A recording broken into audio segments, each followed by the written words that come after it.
What's real and what's not in Baz Luhrmann's Elvis Presley Biopic Part 1.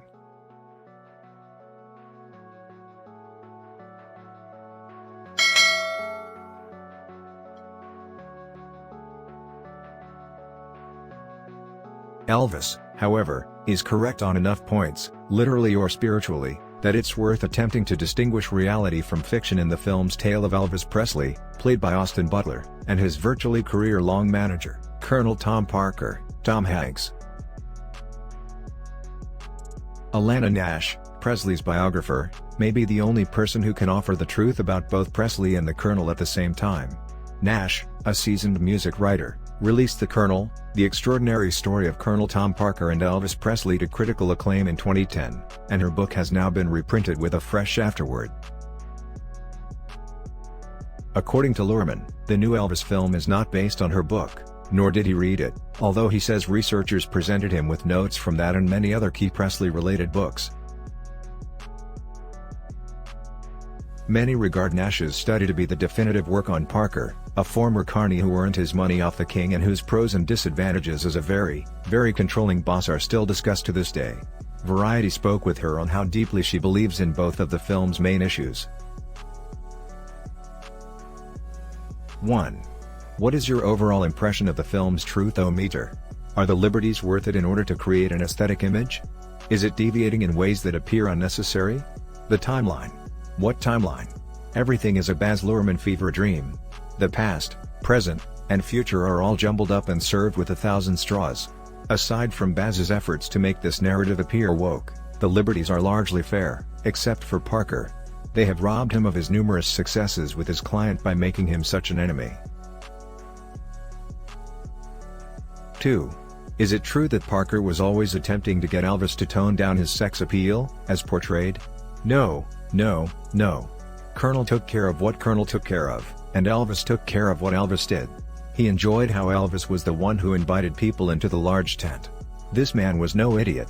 Parker adored the fact that Elvis resembled a masculine striptease performer, similar to the ballet gals at carnivals. That worked. Parker only became essential when the acts started to unravel due to drugs or uncontrolled conduct on stage. But this was back in the 1970s. 3.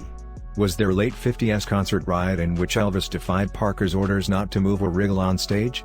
There have been concert riots, most notably in Jacksonville, Florida, but none for which Parker issued such orders. No, everything of it was practiced and practiced. Colonel was well aware of what Elvis was doing and intended to do. And, once again, he gave Elvis no advice on any part of his performance. Concert tickets were promoted with headlines about how lewd early Elvis was. Parker didn't say anything until his friend Gabe Tucker finished babbling when he tossed a magazine article on the Colonel's desk insinuating Elvis was gay. Well, did they spell his name correctly? Parker eventually said. 4. Did Parker's accent sound exactly like Tom Hanks in the movie? No. It was more American, more rural. And he had what sounded like a small lisp or speaking handicap. He didn't have an impediment, it turns out. He was just attempting to wrap a Dutch tongue around the English language, Southern style. It sounded like a strange, Southern, regional dialect, and the only way to tell it was Dutch was to listen for certain consonants. But Baz wanted to make him appear more different. Or, as Baz told me in an interview, I believed it was really vital that Tom confront the viewer with a weirdness, a sort of what is going on with this guy? 5. Did the Colonel spend his final years unwell in casinos, as shown in the film's framing device? Yes.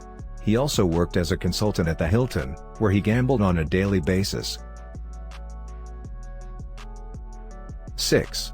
Did Parker actually have massive gambling debts that he was able to repay by confining Elvis to a single Vegas hotel for years before his death? Yes. Elvis never understood how many free gigs he gave up to keep Parker enslaved to the roulette wheel and craps table. Colonel didn't even need to go down to the casino. The hotel would provide him a roulette wheel. According to Alex Shufi, the executive VP of the International, Parker is worth $1 million a year in gambling, while some believe that figure is too low. 7. Colonel Parker is said to be under pressure from mysterious government forces who wanted to keep Elvis from influencing kids, and in order to persuade him to back off, they threatened to disclose his history as a non-American native of Holland, which he desperately wants to keep hidden. Is there any truth to this? That is utter and clear nonsense, a complete fabrication in the film. To begin with, Colonel Parker declared himself a Dutch citizen with parents born in Holland when he entered in the United States Army. That was great, we accepted foreign nationals. He simply had to vow he'd become a citizen of the United States, which he never did since he went AWOL. He did, however, collaborate closely with the Pentagon in preparing Elvis' Army stint and post-Army performance to collect funds for the USS Arizona Monument. 8. Is it true that Colonel Parker was drawn to Elvis because he believed a white singer who sounded black would become a celebrity and accomplish what a black vocalist could not? No, Parker's manager, Eddie Arnold, had sacked him for failing to follow their exclusive deal, despite the fact that Parker continued to book him. The Colonel was now on the prowl for the next great thing. He didn't mind his skin hue.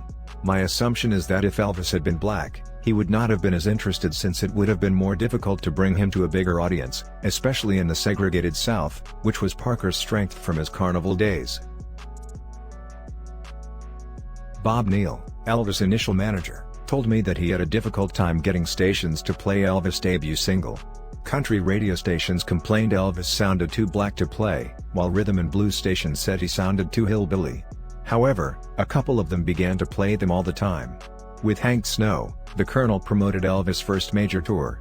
When a large crowd saw Elvis play, there was an immediate demand for his record. Wait for the next part. Coming soon. Thanks for watching. Subscribe for more updates.